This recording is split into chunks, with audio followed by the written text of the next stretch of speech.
Well, hello there, ladies and gentlemen, and welcome back to another fantastic episode of Let's Play Let's Go Pokemon Eevee. We just beat the electric gym on the last episode, so today, of course, we are going to be heading through Diglett's Cave, learning how to use the Flash, or whatever they name it in this Let's Play, learning that ability so we can make our way through the Dark Cave. And yeah, we'll just be heading to that cave here today. We won't be actually making our way through it, but we will be approaching it, and I think the next episode will be the cave and some of the other stuff that comes out on the other end of coming out of that cave. So exciting stuff to look forward to next week. Definitely closing this week on a lighter note. You know, usually we have like a big gym battle or something going on here, but we had that in our last episode, so this is sort of like the in-between episode for this week. But yeah, we made our way through Diglett's Cave there, and now there should be a house here. At least there was in the previous game. Let me check up here. They usually don't leave these paths like this unless there's an item to be found, and there is an item to be found. So my hunch was correct there. They usually don't put things out of the way unless there's something there to be found that's worth value, so not really shocked there. And then here's the house I was expecting to see. And let's see, Average Joe! Remember me? I'm one of Professor Oak's assistants. I'm so glad I've run into you. He's like, let me show you something. He's like, no, it's a little bit too bright out here to show you. Let's go inside so I could show you. So, of course, yes, as tradition entails in the Kanto region, we will be learning the Flash ability. Let's see what they actually call it in this game. That'll be interesting to see. Light Up. Okay. So he's going to teach it to Eevee, which I don't know how they're going to teach Eevee to fly, but hopefully that is accomplished as well, so that way we don't have to learn that HM and have a Pokemon that can learn it. Otherwise, I'm going to have to make some major adjustments to my team planning here. But it really is, it's a pretty straightforward episode. Now Eevee knows how to light up areas. We could see Eevee lights up this room perfectly, which it will do in the cave as well. I love how he's like, look at how it worked, and then you look outside and it's bright in the far right window. So just an interesting little thing. And yes, Rock Tunnel will be our next episode, so it's good to know about that. I go and I trash this trash can, because I always check those. But there's nothing there, and then when we come out, we should be heading back. But what is this? We actually run into YouTube. He's like, you learned Light Up? And he's like, Gun Show did. He's like, that's a really amazing partner. And he's like, want me to take you to where we could use it? And I'm like, yes. Let's cut out all of the grinding of getting back to where we need to get to. That probably saved about 5 minutes there. That's pretty beneficial to have that ability to do that. Honestly, I wish that was included in the original games, because, I mean, that's the area you're going. You can't go the other way. But let's chop down this tree. Here we go. And I guess, like, this is sort of why I really love the Kanto region, right? We got the ability to cut down before we battled the electric gym. So by rights, we could have went and got Light Up after we got the ability to cut down trees. And we didn't have to battle Lieutenant Surge at all. I mean, we do for the Elite Four, but, like, we didn't have to do it in that order. Like, as far as I know, this is, like, one of the very few Pokemon games where, like, you can roam at your own pace. I know all of them that take place in the Johto region as well have that same sort of schema where, like, you could do things out of order if you really choose to do so. But, like, it's cool that, like, from the beginning that was their plan, and it changes in other games, right? Things are really structured and you have to do things in order, but it's cool to see that, like, at this level that's not really applicable.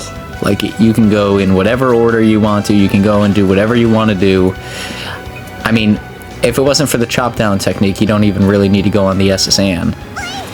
But you can skip all the trainers there and just go right to the captain and work that way. Like, there's no need for a lot of what we do. Now, I do it just because, like I said, I like my Pokemon to be a little bit higher level. on the higher level side, which typically doesn't turn out to be the case in this Let's Play because I don't go around and catch Pokemon all the time, but outside of that, it is pretty...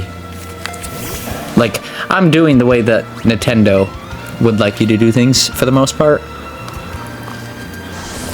That's how I approach this game, just because that's how I beat it as a kid, so it kind of stuck with me. Let's see what Acid does to us. Oh! Acid did a lot more to me than that. But let's use Psybeam. Yeah, it did a lot more damage than I was expecting there. That's pretty shaky. But there we go, get some EXP out of that. Everybody on the team gets EXP, of course. And it's becoming like... this is why it stinks that, like, my team isn't... like, you can't catch all the Pokemon right off the bat, which I know, right? That's, like, an obvious thing. Of course you can't do that. But it really stinks that, like, the Pokemon that I want, you have to get later in the game, because they're just going to miss out on a lot of these EXP, and I know I'm going to have a grindy episode where I just go and catch a ton of Pokemon, and that's about it, but it stinks that that's the case. Because, like, otherwise I'd really like to use... I'd really like for everybody to be an equal level when we approach the end of the game, and because I feel like a lot of my team members aren't on the team yet, it's not going to turn out that way. Like I said, I think Foreskin, Birdman, and maybe Ratman won't be on the team come the end of the game, which is kind of disappointing. And I think I decide here to take Spoons out of the Pokeball. Did I choose that? I want Guncho to go up against this guy, but I know at some point in time I decide to take Spoons out of the Pokeball, and I think that's probably the way it'll stay for a while. I really like the idea of having Spoons follow me around. Kadabra's just such a cool Pokemon. He just floats throughout the air behind you. And, I mean, the added benefit of Taiga is that he moves a little bit quicker, but it's not quick enough that I'm like, oh, this is a must thing. You know what I mean? Like, it's fun, but... and it looks cool. I'll give it that. But outside of that, it really doesn't do a lot of benefit for myself. And let's see what Rock Throw does. Not a lot. So I'm fine here. It's probably his best move. Let's use Double Kick again. And we should likely only need it one more time, and Onix should go down. Oh, but Onix is digging. That looks really cool on Onix, honestly. Onix going underground like that. I think I might as well just go for whatever, Swift. We're going to hit first, so we're still going to get hit with Dig, but just trying to avoid that as much as humanly possible. If it was smart, it would go for Dig again, but Onix is slow enough that we're going to be able to take it out with Double Kick, so doesn't really make a difference either way. We should get a lot of EXP from Onix, too. Yeah, 296, that's pretty solid. Onix is a pretty bulky Pokemon. He's not hard to take down, but just his bulky nature makes him a bit more of a formidable foe to go against sometimes. You know, especially like right now, we don't have a solid water or grass type on the team. Now, let's catch a Pharaoh here. That would be pretty cool. If anything, it's nice for the Pokedex entries. I'm likely not going to take my Sparrow out and level it up. And of course, I can't throw a Pokeball worth crap. But there we go. I got one off and it landed. So good news there. And yeah, it's a catch. So easy enough. We caught a Pharaoh. Pharaoh is actually, I mean, outside of Doduo and Dodrio, I think the strongest flying type Pokemon in this generation. Which is very exciting. A takedown does 90% power, 85% accuracy. It's better than Swift, but outside of that, I don't really think it's great, so we'll just put it in the place of Swift. That's the part about Eevee that kind of stinks, is Eevee's normal typing really doesn't give it leverage to like a lot of moves that I would hope that it has. That's why I tend not to lean on the normal typing throughout Let's Plays, if I'm going to be brutally honest. Is, you know, it's just kind of there, is sort of my viewpoint. We already caught a Nidorino, but maybe we'll catch another one here. I can't remember if we do or not. It looks like we do. I'm gonna try and wait till it jumps back, but it doesn't, so I go ahead and I throw a Pokeball anyways. I highly doubt we'll catch it on this first one. Yep, it popped out like I expected, because I wasn't even relatively close to the circle. But here, this time, an excellent throw. Let's catch it while it's there. And there we go. We caught a Nidorino. If anything, that was just for the experience. We already have the Pokedex entry for Nidorino. And we got a lot of level ups out of that. So Spoons level 22, Foreskin 18, Birdman 24, and Taiga 19. Pretty good stuff. Everybody's leveling up and doing well. It's always an important element. We're running to another Pharaoh. I don't know if I actually catch this guy or if I just let him run away. It looks like I'm gonna go for him. Likely just to get some EXP at this point. That's, like I said, I think it's going to be really shaky come like mid-late game, because I'm just not catching a ton of Pokemon right now. Because I don't really see a purpose in it. That's, I guess, where this game kind of loses me in some elements. I know it's like a really good thing to do, but to me it is what it is. It's sort of like going through the motions, right? Like in the past, was it a hassle to fight wild Pokemon over and over? Yes. But at the same point in time, it wasn't that much of a hassle that, like, it ever felt like it was out of the way. Now, in this case, where I'm catching Pokemon over and over again, it does sort of feel that way. Like, I'd be lying if I said it didn't feel that way. It 100% feels that way. Like, we're just doing it to do it. Which is a shame in some aspects. I get what they were going for. It's not my cup of tea. But that being said, I still love the game. I'm still having a ton of fun with it, but it's just one of those things, you know? You work through it. Have a good time. Play the game, just enjoy it as it is, and chop it up to that. Let's use a Psybeam on this guy. I think he's bugging ground, so this isn't going to be super effective. But, yeah, he's a pretty weak Pokemon. So, nothing to worry about there. And that's all he's got, so nothing more to note there. Like I said, this episode is going to be a little dry. I'm really struggling with, like, the Super Mario 64 stuff. So, like, that sort of bleeds into this Let's Play a little bit. You know, you could tell I was having a rough week getting everything accomplished and getting everything scheduled on time when this episode is a little bit dry. So, that's just sort of like the... If you were curious as to what was going on, that's sort of a good indicator. And then we run into that guy over there. There's a Pokeball up here. So it looks like there's a lot of enemy trainers that we have to battle in order to actually progress. So, yeah, let's start making our way through it, I guess. I don't know. There's really nothing else. This is the beat path to go this way, so let's follow it. Beat the trainers that we need to beat. Get some of the extra rewards that are sitting slightly out of view and continue through it. What else can you do, folks? What else can you do? Not much is the answer. Here comes the Sand Shrew.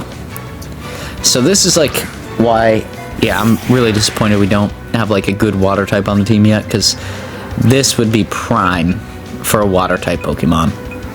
Like, I really don't have anything that's going to do much effect here. I'm going to try Nightshade just because we haven't seen it yet, but... And of course he goes for Sand Attack, an accuracy lowing move.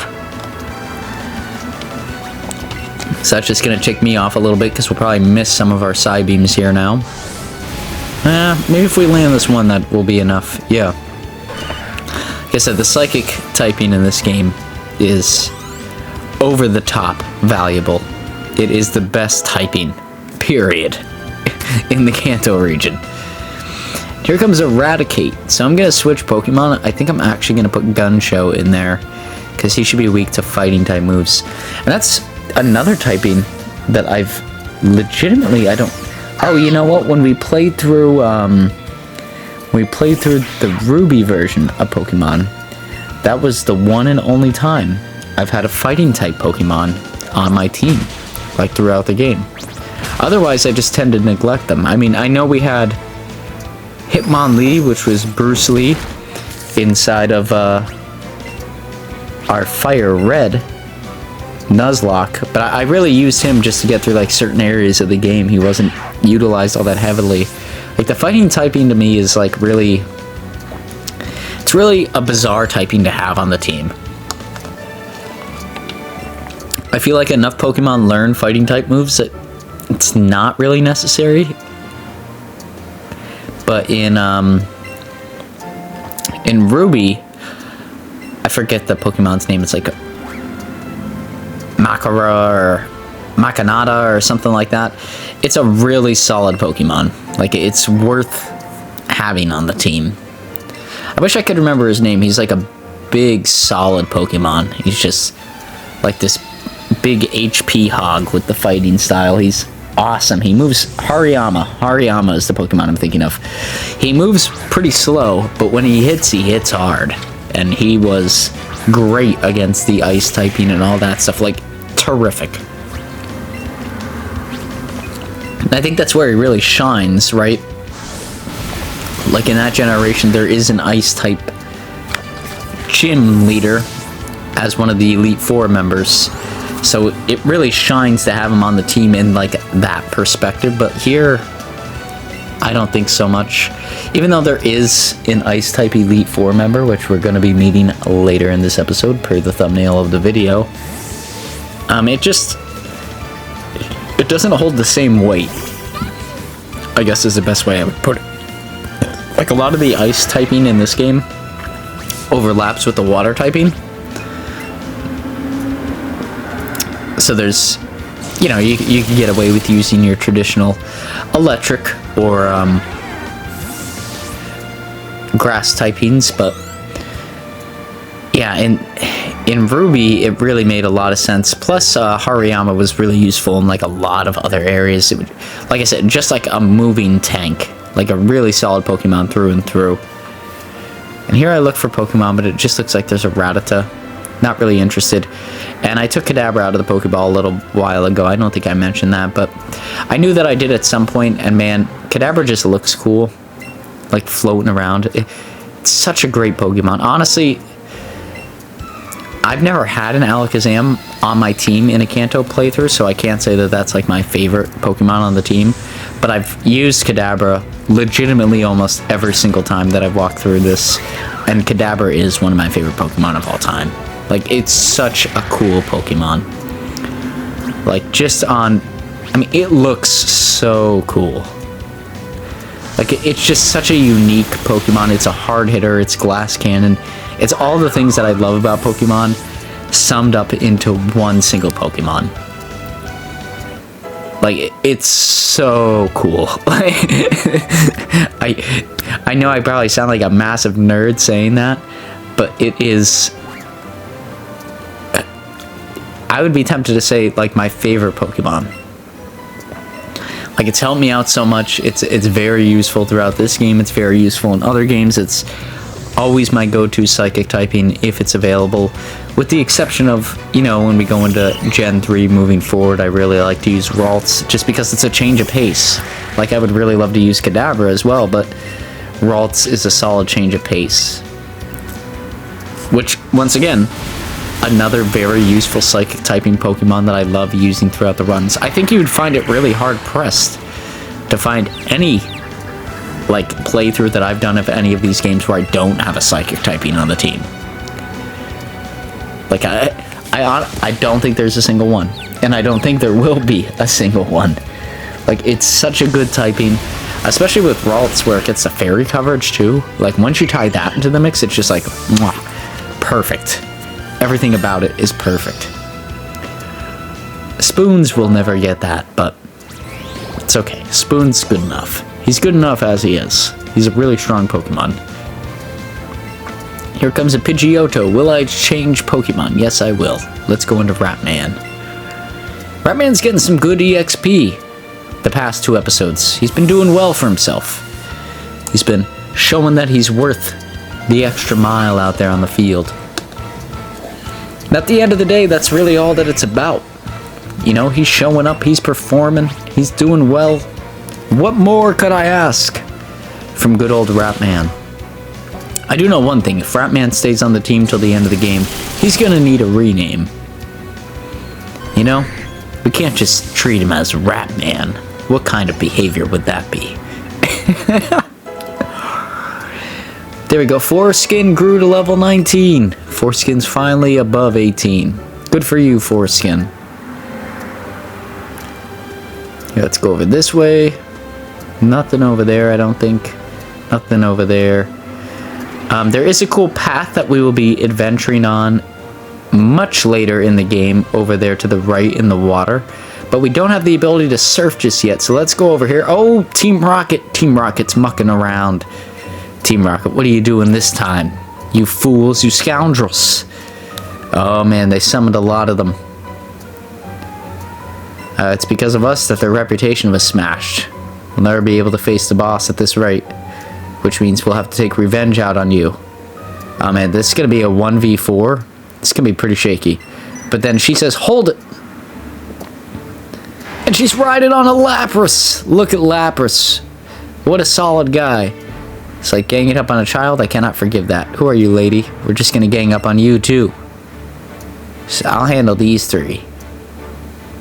Could you take that one for me? Yeah, I can do that. Good answer. Now then, let's go. So we only have to battle one, whereas the mysterious person, who is Lorelei, is going to battle the other three, of course. Let's see what he's got. He's got Eradicate. Good Pokemon, no match for Spoons, my friend. Even with Spoons being... Oh, Spoons isn't injured at all. I thought Spoons was injured. Still not a problem. I had 2 Psybeams max here. That's all it's going to take. Super Fang would do some damage if it actually hit, but it didn't. Team Rocket, what do you say about that, you punk? What do you got to say, Let me come over here. I'll show you. I'll show you what I got to say. There you go. Eradicate's done. We got some EXP out of it. The team got some EXP. And the grunt is like, oh my god, how did you beat me? With skill, my friend. With skill. And she handled the other 3 handily. Even 3 of us rushing you wasn't enough. You're powerful ice-type Pokemon. She's like, I'm Lorelei of the Pokemon's Elite Four. Shall I freeze you all solid too? Elite Four, we surrender. Yes, so her Pokemon are in the 50 level range. At least that's what I recall the Elite Four being. She sees that we're collecting the gym badges, and Eevee's like, oh yeah, that's what we're doing, lady. That's what we're doing. She's like, once you collect them all, I'll see you there. So, a little bit of a neat...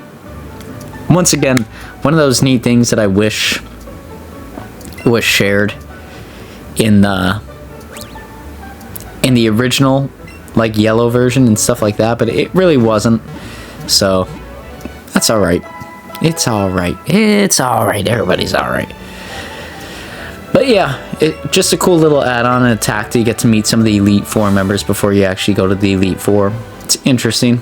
I think we'll get to meet Lance by the end of this as well. I think Lance comes in and helps us with some Team Rocket foes later in the game, and Lance is one of my favorite trainers, so very cool. And let's head on into here. Heading on into the mountain. Let's use Light Up.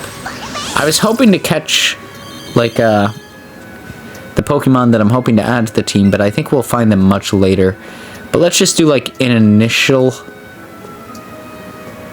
like, look over the place. Is that a Cubone? I believe it is. And that's... There's... Graveler. And I forget what the... Geodude. Yep. So some cool Pokemon here that we see we can catch right off the bat. I'm going to catch Graveler, because why not? But honestly, none of these guys are going to be added to the team. They're all pretty solid Pokemon. It's funny that I say that as I'm catching a ginormous rock with ripped arms. But yeah, they're all pretty good. They're just not what I want on my team at this point in time. I mean, Cubone is pretty awesome. It's pretty awesome that you can catch a Cubone this early. I don't think that was the same when playing through Yellow. I don't think that held true, but you know, it's the case in this game. So if you like the Cubone line, hey, you can catch them this early. And that should be fun for you. But that's going to be it for this episode, ladies and gentlemen. I hope you did enjoy it. If you did, please feel free to like, comment, subscribe, all that good stuff. Greatly motivates myself to make videos just like this in the future. I know this episode was a little bit on the drier side, but like I said, that's because we're sort of in between plot elements. Not a whole lot going on. You know, just making our way to the next plot element. But with that being said, we will be playing this game on Tuesdays and Thursdays. Next episode, I expect to make my way all the way through Rock Tunnel. We'll be heading out to see what's on the other side there. And then Thursday, who knows what will happen? It depends where we come out at. And then, of course, on Mondays and Fridays, we'll be playing through Mario 64 at this point in time. I've been having a ton of fun with that game. I've been really struggling with the controls, but I've been getting better each episode-ish, I want to say. But yes, on Friday we'll be playing through, I forget what the name of that is, but it's like there's a giant penguin and there's a lot of snow, so that'll be coming out on Friday's episode. And yeah, we'll be progressing from there. I think we have a Bowser fight coming up relatively soon, which is really exciting to get to see that. But like I said, hope you all enjoyed this episode. I hope you all out there are having a snazzy week, and if you aren't, hey, have a snazzy week now. I mean, there's only 2 days left to it, but you could still do it. And yeah, happy St. Patrick's Day to everybody. That will be not the day that this comes out, but the day after. So another exciting thing to look forward to, I'm sure, for the Mario episode. I'll be sure to have a couple extra soda pops in order to adequately celebrate the day with you all. But until then, everybody take it easy, and we hope to see you all right here on the next one. Peace out, guys.